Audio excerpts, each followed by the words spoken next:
नमस्कार साथियों, आप कैसे हैं? आप स्वस्थ होंगे, मस्त होंगे और अपने कार्यों में व्यस्त होंगे। दोस्तों, आज टॉपिक है वो है बच्चों की रुचि कैसे पहचानें।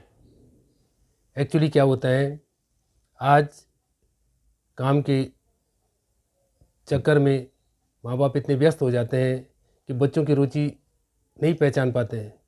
मैं आपसे कहना चाहता हूँ कि जब आप बच्चे के लिए भोजन बनाते हैं, भोजन परोसते हैं, तो आपको उसकी रुचि का पता होता है कि मेरा बच्चा क्या खाता है, क्या पहनता है। तो ऐसे ही आपको उसकी रुचि का पता होना चाहिए कि उसकी रुचि किस सब्जेक्ट के पढ़ती हैं, उसकी रुचि खेल के पढ़ती हैं या किस एरिया के प्रति उसकी रुचि है। तो आपको आइडेंटिफाई करनी होगी, पहचाननी होगी, उसके अंदर की एबिलिटी को जानना होगा। वो आप कैसे पहचानेंगे? आपने तो सोचा मैंने स्कूल में भर्ती कर दिया, स्कूल वाला देख लेगा, लेकिन इम्पॉसिबल है। ये आपको पहचानना होगा। वो आप कैसे पहचानेंगे, पहले कैसे पहचानते थे और आज कैसे पहचानेंगे, वो आपको आपके सामने डिटेल से बताएंगे। तो जल्दी से चैनल को लाइक करें और सब्सक्राइब करें। पहले जो होता था, बच्चों को अबकस मेथड सिखाया जाता था। अब आप कहेंगे अबकस है, आप देख सकते हैं इस टेबल में मैंने लिखा है, ये शायद आपने कहीं देखा होगा। जब आप प्राइमरी में, आंगनबाड़ी में पढ़ते होंगे तो उस समय आपने ये चीज़ देखी होगी। इस अबकस मेथड में क्या होता था, ये लाइनदार जो है, लाइन खींची हुई है, इसमें गोले गोले हैं। तो बच्चे इनको प्ले वे मेथड यानी कि खेल विधि से इनके साथ खेलते थे और सीखते थे। बाद में क्या आया, एडवांस अबकस आया, वो भी आपके सामने लिख रखा है ब्लैक बोर्ड में। तो कहने का जो तात्पर्य है, आप इस चीज़ को समझें कि वो अबकस मेथड में क्या करते थे और आज क्या करना चाहिए। अबकस मेथड ऐसा है जिसमें बच्चा गुणा, भाग, जोड़, घटाव यानी कि मल्टीप्लाई, डिवीजन, एडिशन, सब्ट्रैक्शन चुटकियों में करता था। बाद में एडवांस अबकस भी आया। एडवांस अबकस में उसने इस तरह से प्रॉब्लम्स को सॉल्व किया जैसे उसके सामने पानी की बोतल रख दो और पानी को पीता गट गट गट गट गट। तो ऐसे ही एडवांस अबकस में उसने area, surface area, LCM, HCF, profit loss, simple interest, time and distance, इस तरह की प्रॉब्लम को चुटकियों में सॉल्व करता था और इस तरह के क्वेश्चंस को सॉल्व करता था। लेकिन आज ऐसा नहीं है। क्यों? जैसे एक उदाहरण, एग्जाम्पल है कि हमारे देश में प्रियांशी सोमानी ने 6 साल से प्रैक्टिस की और 11 साल होते होते उसने विश्व रिकॉर्ड बनाया। मीन्स उसको कितने ईयर लगे? 5 ईयर। तो वो कब होता है मैं आपको बता दूं। आज ये मेथड नहीं है, लेकिन मैंने यहाँ पे टाइम पीरियड की बात की है। तो आज जो टाइम पीरियड है, आपको टाइम देना पड़ेगा, कंटिन्यूटी बनानी पड़ेगी। ऐसा नहीं कि आज आपने कोई सब्जेक्ट निकाल दिया और फिर एक हफ्ते बाद उस सब्जेक्ट को निकाला, तो ऐसे में आप सक्सेस नहीं हो सकते हैं। तो आपको क्या करना पड़ेगा, कंटिन्यूटी बनानी पड़ेगी। जैसे फॉर एग्जाम्पल आप मैथ पढ़ रहे हैं, तो आज आपने एक एक्सरसाइज कर दी, कल फिर दूसरी एक्सरसाइज कर दी, नरसों तीसरी कर दी, फिर चौथी कर दी। इस तरह से आप प्रैक्टिस करेंगे और हफ्ते में जो है अपना इवेल्यूशन करेंगे या मंथ में इवेल्यूशन करेंगे, मूल्यांकन करेंगे कि मैंने कितना सीखा, मैंने कितना अचीव किया। तो आप इस तरह से जो मेथड है आज की डेट में, इनसे सीख सकते हैं। और पहला है प्रैक्टिस और सेकंड है कंटिन्यूटी। इन चीज़ों से बच्चा सीख सकता है, लेकिन इसके लिए किसको देखना पड़ेगा? मदर को, फादर को, ब्रदर को, सिस्टर को, जो घर में अन्य लोग हैं, उनको वॉच करना पड़ेगा बच्चे को कि वो क्या कर रहा है, किस तरह की एक्टिविटी कर रहा है, उन पर नज़र रखनी होगी। तभी आपका बच्चा किसी क्षेत्र में सक्सेस हो पाएगा। नहीं तो वो ओनली फॉर्मेलिटी हो गई कि आपने गांव छोड़ा, हमने गांव छोड़ा, घर छोड़ा और आज सोचते हैं बाज़ार में आ गए, अच्छे स्कूल में भर्ती कर दिया, फीस जमा कर दी स्कूलों की, ठीक है, स्कूल की तो कमाई हो गई, लेकिन आपने क्या अचीव किया? आपने अचीव नहीं किया, आपने खोया। आपने जो इनकम कमाई थी वो भी खो दी। उसके पीछे बच्चे ने क्या अचीव किया वो आपको देखना होगा। इसके लिए आपको क्या करना होगा वो आपको बताता हूं। इसके लिए आपको बच्चे का क्या करना होगा? इसके लिए आपको बच्चे का मल्टीपल इंटेलिजेंट टेस्ट करना होगा, जिसको DMIT कहते हैं। अब आप कहेंगे कि मल्टीपल इंटेलिजेंट टेस्ट कैसे करते हैं? क्या किसी डॉक्टर के पास ले जाओ? नहीं, उसके लिए आपको सिखाते हैं कैसे करते हैं। तो आपको क्या करना होगा? बच्चों का मल्टीपल इंटेलिजेंस टेस्ट करना होगा, जिसको DMIT भी कहते हैं। यानी कि इसमें जो मैंने लिखा है इमोशनल, सोशल, इंटेलिजेंस या क्रिएटिव, तो ये 4 चीज़ें लिखी हैं। इसमें जो है ये 4 जो चीज़ें लिखी हुई हैं, मल्टीपल इंटेलिजेंट टेस्ट आप कैसे करेंगे? बच्चे का कैसे करेंगे?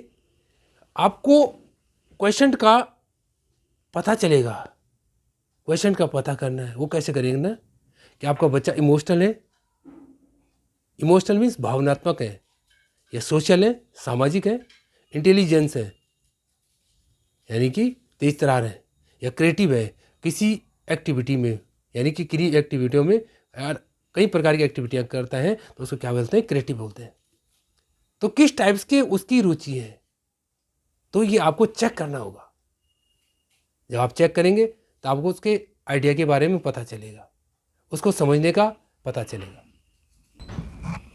आप इन 4 चीज़ों को देखो, ये लिखा मैंने, आपका बच्चा डोमिनेंट है या इन्फ्लुएंस है या स्टडी है या कॉम्प्लेंट है। इन 4 चीज़ों में उसके अंदर कौन सी चीज़ें पाई जाती हैं? कहेंगे कि ये क्या हुआ, तो ये चीज़ है डोमिनेंट। कैसे पहचानेंगे डोमिनेंट है? जैसे बच्चा चीला होता है, चील देखा आपने? चील, तो चील की तरह वाच करता है वो प्रत्येक को, तो उसको कहते हैं डोमिनेंट। जिसकी नज़र है कि बाहर क्या हो रहा है, अंदर क्या हो रहा है, यहाँ क्या हो रहा है, वहाँ क्या हो रहा है, तो वो क्या है? डोमिनेंट है, यानी कि चील की तरह वाच करने वाला है। दूसरा है इन्फ्लुएंस। इन्फ्लुएंस में क्या होता है? अपनी ओर अट्रैक्टिव करने वाला। जैसे मोरनी होती है, जैसे क्या होता है? मोर होता है और वो अपने डांस से मोरनी को अपनी ओर अट्रैक्टिव करता है, कि माँ बाप को, अड़ोसी पड़ोसी सबको अपनी ओर अट्रैक्टिव करने वाला है। तीसरी चीज़ है कि वह स्टडी है, मीन्स बोबुले की तरह ध्यान एकाग्र वाला है कि नहीं है। जैसे कहा गया है, काकचेष्टा बको ध्यानम स्वान निंद्रा अल्पहारी गृह त्यागी विद्यार्थिनम कुल पंच लक्षणम। तो इस तरह से ये चीज़ है। उसके बाद जो हमने कहा कि कॉम्प्लेंट है। कॉम्प्लेंट मीन्स उल्लू की तरह बड़ी बड़ी आंखें, सब पर नज़र रखता है कि कौन क्या कर रहा है, कौन क्या नहीं कर रहा है। बैठा रहेगा, कुछ नहीं करेगा, सिर्फ नज़र गाड़े रहेगा, तो उसको क्या करेंगे? कॉम्प्लेंट। तो ये आइडेंटिफाई आप कहाँ से करेंगे? उसको देख करके, उस एटीट्यूड को देख के, उसके बिहेवियर को देख के कि उसमें कौन सी एबिलिटी है, कौन सी चीज़ है। आपके सामने ये 4 चीज़ें लिखी हैं, विजुअल, ऑडिटरी, काइनेस्थेटिक्स। तो ये 3 चीज़ों में क्या है? Visual, auditory, kinesthetic. इनको समझाएंगे कि ये क्या चीज़ है। इसमें क्या है एक्चुअली? क्या होता है, माँ बाप या टीचर्स बच्चे को पढ़ाते हैं, लेकिन उनको आइडिया नहीं होता है कि बच्चा, विजुअल मीन्स क्या होता है? सुनकर। विजुअल मीन्स क्या होता है? विजुअल मीन्स क्या होता है? देखकर। कुछ बच्चे क्या होते हैं? देखकर सीखते हैं। देखकर मीन्स उनके सामने आपने लैपटॉप में, मोबाइल पे या क्लासरूम में या रियल चीज़ को दिखा दिया तब वो सीखते हैं। मतलब जिस चैप्टर को आप पढ़ा रहे हैं तो उसकी वीडियो आपने दिखा दी तो सीखते हैं, वो जल्दी से कैच कर लेते हैं। तो इसके वो है विजुअल। विजुअल मीन्स क्या होता है? कुछ बच्चे क्या करते हैं? देखकर सीखते हैं। और दूसरा है ऑडिटरी। कुछ बच्चे क्या होते हैं? सुनकर उनको सुना दो कोई भी कहानी, कोई भी बातें, कोई भी पढ़ा लो, तो फिर क्या करते हैं, ऑडिटरी होते हैं, यानी कि सुनने से ही सीख जाते हैं। और कुछ बच्चे क्या होते हैं, काइनेस्थिक्स होते हैं, यानी कि वो किस मेथड का से सीखते हैं, वो मेथड होता है प्लेवे मेथड या ह्यूरिस्टिक मेथड। अब आप बोलेंगे ये चीज़ क्या होती है, मीन्स उनसे जैसे आपने हाथ मिला दिया, उनको थपथपा दिया है, तो इस तरह से चीज़ों से वो सीखते हैं। तो जब आपको इन 3 चीज़ों में पता चलेगा कि वो किस टाइप से है, किस टाइप से सीखता है, तो आपको ये चीज़ उसकी आपके सामने सॉफ्ट एनालिसिस निकल करके आता है, जिसमें क्या होता है, स्ट्रेंथ होती हैं, वीकनेस होती हैं, अपॉर्चुनिटीज होती हैं और थ्रेट्स होती हैं।